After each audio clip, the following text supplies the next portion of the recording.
The Laṅkāvatāra Sūtra, Part 87. The Buddha then repeated the meaning of this in verse. Fools imagine created things as empty, impermanent, and momentary. Momentariness they imagine as a river, a lamp, or a seed. Afflictions end in a moment. They are still and uncreated. Nothing arises at all. This is what momentary means.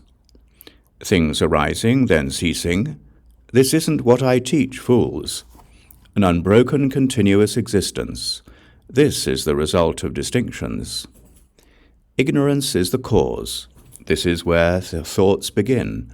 But before any forms appear, where are they in between? Cessation is unceasing. One thought follows another. Before they focus on form, on what do they depend to arise? Because this arises from that, arising from what isn't real, how could something be momentary if it was never complete? The samadhis of practitioners, the relics of Buddhas and diamonds, celestial palaces of light and music, the world cannot destroy. The abiding truths that are attained, the perfect knowledge of a Tathagata, the equalities realized by a monk, how can these be momentary?